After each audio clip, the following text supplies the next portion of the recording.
Introducción.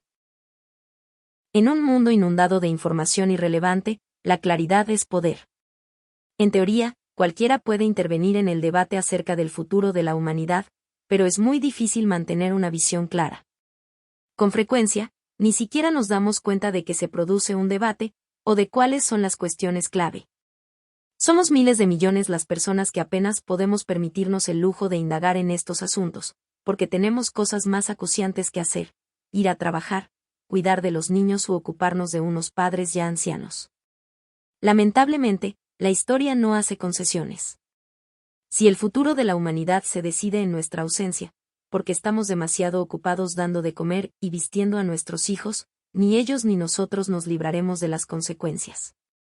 Esto es muy injusto, pero ¿quién dijo que la historia es justa? Como historiador, no puedo proporcionar a la gente comida ni ropa, pero sí intentar ofrecer cierta claridad, y de este modo contribuir a nivelar el terreno de juego global. Si esto empodera aunque solo sea a un puñado de personas para que se incorporen al debate sobre el futuro de nuestra especie, habré hecho mi trabajo. Mi primer libro, Sapiens, revisaba el pasado humano y analizaba cómo un simio insignificante acabó rigiendo el planeta Tierra. Homo Deus, mi segundo libro, exploraba el futuro de la vida a largo plazo, contemplaba cómo los humanos podrían terminar convirtiéndose en dioses, y cuál podría ser el destino último de la inteligencia y la conciencia. En este libro quiero centrarme en el aquí y el ahora. Para ello voy a abordar los asuntos actuales y el futuro inmediato de las sociedades humanas. ¿Qué está ocurriendo ahora mismo? ¿Cuáles son los mayores retos y opciones de hoy en día? ¿A qué debemos prestar atención? ¿Qué tenemos que enseñar a nuestros hijos? Desde luego, 7.000 millones de personas tienen 7.000 millones de prioridades, y, como ya hemos dicho, pensar en el panorama global es un lujo relativamente escaso. Una madre soltera que intenta criar a 2 niños en un suburbio de Bombay se centra en la siguiente comida. Los refugiados que se encuentran en una barca en medio del Mediterráneo otean el horizonte en busca de algún indicio de tierra, y un hombre moribundo que yace en un hospital atestado de Londres reúne las fuerzas que le quedan para respirar una vez más. Todos ellos tienen problemas mucho más acuciantes que el calentamiento global o la crisis de la democracia liberal. No hay libro que pueda hacer justicia a todo ello, y no tengo lecciones que enseñar a personas que se hallen en tales situaciones. Solo puedo esperar a aprender de ellas. En esta obra mi plan es global. Observo las principales fuerzas que modelan las sociedades en el mundo, y que es probable que influyan en el futuro de nuestro planeta como un todo. El cambio climático quizá esté muy lejos de las preocupaciones de la gente que se encuentra en una emergencia de vida o muerte, pero puede que al final haga que los suburbios de Bombay sean inhabitables, que envíe nuevas y enormes oleadas de refugiados a través del Mediterráneo, y que conduzca a una crisis mundial de la atención sanitaria. La realidad está compuesta de muchas hebras, y este libro intenta abarcar distintos aspectos de nuestro dilema global, sin pretender ser exhaustivo. A diferencia de Sapiens y Homo Deus, esta obra no está pensada como una narrativa histórica, sino como una selección de lecciones. Dichas lecciones no concluyen con respuestas simples. Su objetivo es fomentar más reflexión y ayudar a los lectores a participar en algunos de los principales debates de nuestra época. En realidad, estas páginas se escribieron en conversación con el público. Muchos de los capítulos se compusieron en respuesta a preguntas que me formularon lectores, periodistas y colegas. Versiones previas de algunas partes se publicaron ya en formas diferentes, lo que me dio la oportunidad de recibir comentarios y pulir mis argumentos. Algunas secciones se centran en la tecnología, otras en la política, otras en la religión y otras en el arte. Determinados capítulos celebran la sabiduría humana, otros destacan el papel central de la estupidez humana. Pero la cuestión general sigue siendo la misma: ¿qué está ocurriendo hoy en el mundo y cuál es el significado profundo de los acontecimientos? ¿Qué implica el ascenso de Donald Trump? ¿Qué podemos hacer con la epidemia de noticias falsas? ¿Por qué está en crisis la democracia liberal? ¿Ha vuelto Dios? ¿Se aproxima una nueva guerra mundial? ¿Qué civilización domina el mundo? ¿Occidente, China, el Islam? ¿tendría Europa que abrir sus puertas a los inmigrantes? ¿Puede el nacionalismo resolver los problemas de la desigualdad y del cambio climático? ¿Qué debemos hacer con respecto al terrorismo? Aunque este libro adopta una perspectiva global, en él no descuido el plano personal. Por el contrario, quiero destacar las conexiones existentes entre las grandes revoluciones de nuestra era y la vida interior de los individuos. Por ejemplo, el terrorismo es a la vez un problema político global y un mecanismo psicológico interno. El terrorismo opera pulsando a fondo el botón del miedo en nuestra mente y secuestrando la imaginación individual de millones de personas. De forma similar, la crisis de la democracia liberal se desarrolla no solo en los parlamentos y los colegios electorales, sino también en las neuronas y la sinapsis. Es un tópico señalar que lo personal es lo político. Pero en una era en la que científicos, compañías y gobiernos aprenden a acceder ilegalmente al cerebro humano, este estereotipo resulta más siniestro que nunca. En consecuencia, el libro ofrece observaciones acerca de la conducta de los individuos, así como de las sociedades enteras.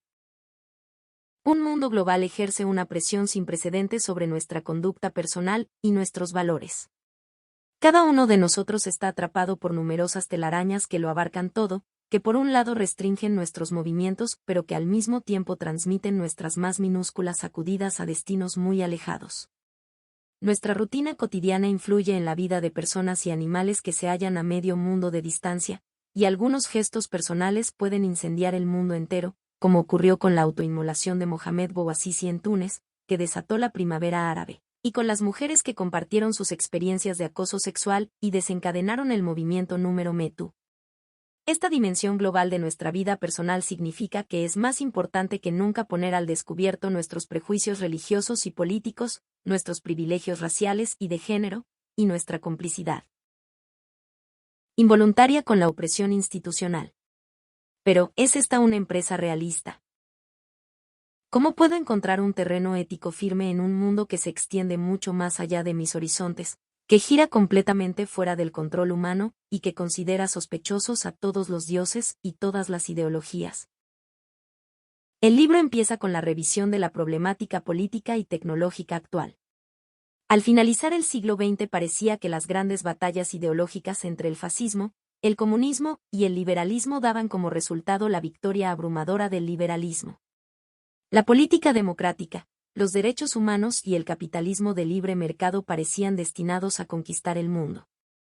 Pero, como es habitual, la historia dio un giro inesperado, y ahora, tras el hundimiento del fascismo y el comunismo, el liberalismo se halla en apuros.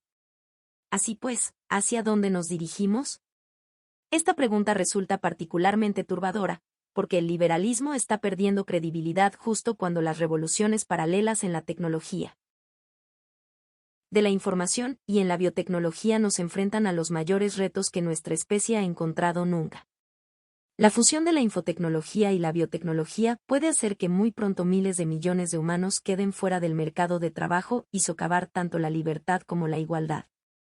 Los algoritmos de macrodatos pueden crear dictaduras digitales en las que todo el poder esté concentrado en las manos de una élite minúscula al tiempo que la mayor parte de la gente padezca no ya explotación, sino algo muchísimo peor: irrelevancia. Comenté extensamente la fusión de la infotecnología y la biotecnología en mi libro anterior, Homo Deus. Pero mientras que aquel libro se centraba en las expectativas a largo plazo y adoptaba la perspectiva de siglos e incluso de milenios, este se concentra en las crisis social, económica y política más inmediatas.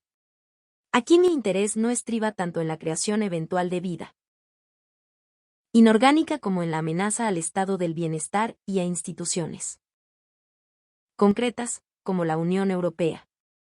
El libro no pretende abarcar todos los impactos de las nuevas tecnologías. En particular, aunque la tecnología encierra muchas promesas maravillosas, aquí mi intención es destacar principalmente las amenazas y los peligros. Puesto que las empresas y los emprendedores que encabezan la revolución tecnológica tienden naturalmente a cantar las alabanzas de sus creaciones, les toca a sociólogos, filósofos e historiadores como yo hacer saltar la alarma y explicar todas las maneras en que las cosas pueden ir terriblemente mal. Después de esbozar los retos a los que nos enfrentamos, En la segunda parte del libro analizamos una amplia gama de respuestas potenciales. ¿Pueden los ingenieros de Facebook utilizar la inteligencia artificial, IA, para crear una comunidad global que salvaguarde la libertad y la igualdad humanas? Quizá la respuesta sea invertir el proceso de globalización y volver a empoderar el Estado. ¿Nación? Quizá tengamos que retroceder todavía más en el tiempo, y extraer esperanza y sabiduría de los manantiales de las antiguas tradiciones religiosas.